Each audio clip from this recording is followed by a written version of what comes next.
tracking the plight of Rohingya children to 33. CNN. At least 6,700 Rohingya were killed in attacks during the first month of a military crackdown in Myanmar in late August, Médecins Sans Frontières estimates. The aid group interviewed several thousand Rohingya refugees in 4 camps in Bangladesh in late October and early November, asking how many members of their families had died and how, both before and after the violence began. The survey showed that a minimum of 6,700 Rohingya, including 730 children, were killed by shooting and other violence between August 25 and September 24, and that at least 2,700 others died from disease and malnutrition, according to MSF.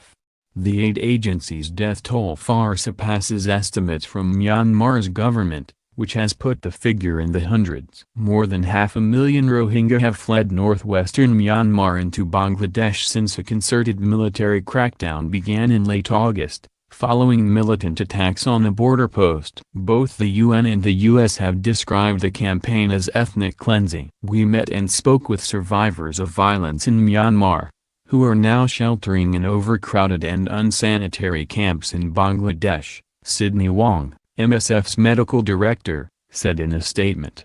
What we uncovered was staggering, both in terms of the numbers of people who reported a family member died as a result of violence and the horrific ways in which they said they were killed or severely injured. He added that the peak in deaths coincides with the launch of the latest clearance operations by Myanmar security forces in the last week of August. Zahte, a Myanmar government spokesman, did not respond to a request for comment on the MSF report. The Rohingya are a stateless Muslim minority in Myanmar's Rakhine state thought to number about 1 million people. Myanmar does not recognize them as citizens or as one of the 135 recognized ethnic groups living in the country. Stories of horror. In an exclusive CNN report published last month, refugees described surviving mass killings and rape before reaching the relative safety of the camps, where conditions are dire.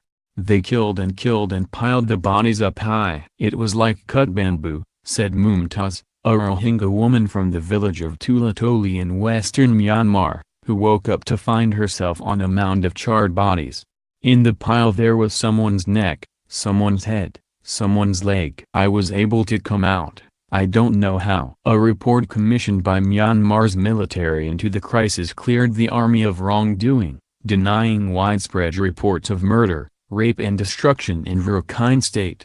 Amnesty International described the report as an attempt by the military to sweep serious violations against the Rohingya under the carpet. There is overwhelming evidence that the military has murdered and raped Rohingya and burned their villages to the ground, Amnesty said. The Myanmar military report attributed the mass exodus of refugees and the repeated reports of military violence to a campaign of misinformation perpetrated by the Rohingya militant group Rakhine Rohingya Salvation Army, ASRA. Likely an underestimation. According to the MSF news release, the overall Rohingya death toll during the 31 days following the start of violence could be as high as 13,759. Including at least 1,000 children under the age of 5.